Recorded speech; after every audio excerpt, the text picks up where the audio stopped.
Welcome all. सोचने से कहाँ मिलते हैं तमन्नाओं के शहर, चलना भी जरूरी है मंजिल को पाने के लिए। मैं आकाश वर्मा आज आपके लिए लेके आया हूँ मैथ्स का बेसिक कॉन्सेप्ट। आज हम देखेंगे कि रूट्स का एडिशन, रूट्स का सब्ट्रैक्शन, रूट्स का मल्टीप्लिकेशन और रूट्स का डिवीजन कैसे किया जाता है। तो आइए हम देखते हैं और इस वीडियो तक लास्ट तक बने रहिए।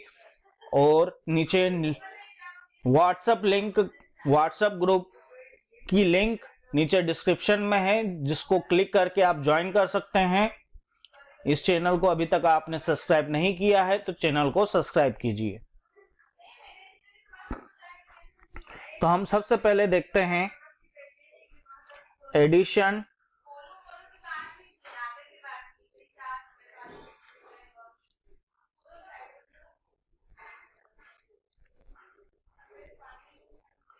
Of roots.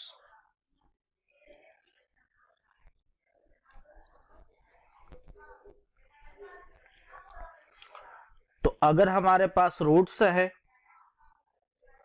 जैसे √2 की बात कर रहा हूं प्लस √2 की बात कर रहा हूं, अगर इक्वल रूट्स है तो जैसे x और x 2x होता है, ऐसे √2 और √2 का समेशन कितना हो जाएगा 2√2।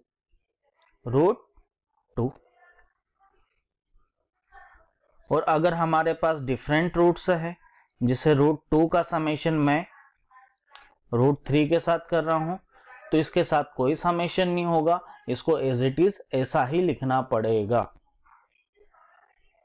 तो इक्वल रूट्स का एडिशन आपने देख लिया, डिफरेंट रूट्स का एडिशन वैसा ही लिखा जाएगा जैसा x प्लस वाई का रिलेशन होता है। इसमें कोई दो राही वाली बात नहीं है। अब हम देख लेते हैं सब्ट्रैक्शन।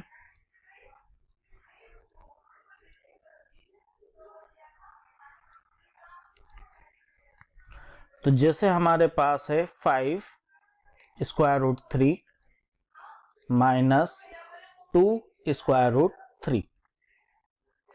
तो 5x माइनस 2x इसको अज्यूम कर सकते हैं। तो 5x में से 2x माइनस होगा तो कितना मिलेगा 3x। यहाँ पे 3 स्क्वायर रूट 3 मिल जाएगा। इसी तरीके से अगर मेरे पास लिखा है 4 square root 3 minus 7 square root 3, तो माइनस करने पे मेरे पास माइनस साइन आएगा और 3 माइनस स्क्वायर रूट 3। तो इस तरीके से सब्ट्रैक्शन की प्रॉब्लम भी सॉल्व होती है। और अगर डिफरेंट रूट्स आते हैं जैसे √5 माइनस √3, तो इसको इसी तरीके से लिखा जाएगा, इसको और कोई लिखने का तरीका नहीं है। अब एडिशन और सब्ट्रैक्शन के बाद हम आते हैं मल्टीप्लिकेशन के ऊपर। तो अब हम यहां पे देखेंगे मल्टीप्लिकेशन।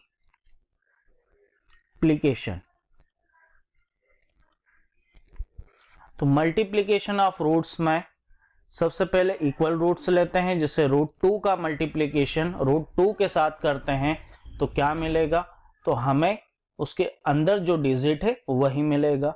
इसी तरीके से अगर √3 का मल्टीप्लाई √3 के साथ किया जाएगा तो मुझे 3 मिलेगा। लेकिन अगर मैं दो डिफरेंट रूट्स का मल्टीप्लाई करूंगा तो उनके अंदर मल्टीप्लिकेशन होगा, जैसे 2 और 3 का मल्टीप्लिकेशन कितना होता है 6। इसी तरीके से √3 और √5 का मल्टीप्लाई करूंगा तो मुझे क्या मिलेगा √15। तो ये मल्टीप्लिकेशन के कॉन्सेप्ट भी क्लियर है। अब हम आ जाते हैं डिवीजन पे। डिवीजन में हम देखेंगे कि किस तरीके से रूट्स का डिवीजन किया जाता है। तो पहले हम इक्वल रूट्स लेते हैं और उनका डिवीजन करते हैं।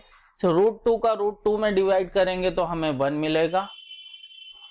√3 का √2 में डिवाइड करेंगे तो ये दोनों का रूट इक्वल है, इक्वल रूट आ जाएगा और रूट के अंदर हम 3/2 लिख पाएंगे, है ना। और डिवीजन में जब भी कभी रूट आता है तो हम रेशनलाइजेशन पे जाते हैं। तो हम रेशनलाइजेशन एक बार सीख लेते हैं कि डिनोमिनेटर का रेशनलाइजेशन हम किस तरीके से करेंगे।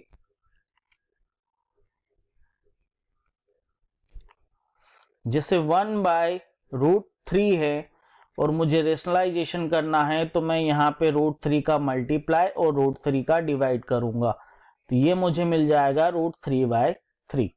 ये तो पहला वाला तरीका हो गया। दूसरे वाले तरीके में अगर दो टर्म्स आते हैं, जिससे 2 माइनस √3 आता है, तो मैं यहाँ पे साइन चेंज करके मल्टीप्लाई और डिवाइड करूंगा, तो यहाँ पे मुझे क्या मिल जाएगा 2 plus √3 whole divide by 4 minus 3, तो ये हो जाएगा 1। तो आंसर मिल जाएगा यहाँ पे 2 प्लस √3। तो इस तरीके से हमने आज देखा कि रूट्स का एडिशन, सब्ट्रैक्शन, मल्टीप्लिकेशन और डिवीजन कैसे करते हैं। इसी बेसिक नॉलेज के साथ आज की क्लास हम यहीं पे खत्म करते हैं। Thank you so much for the watching, और अभी तक सब्सक्राइब नहीं किया है तो इस चैनल को सब्सक्राइब कर लीजिए। Thank you so much.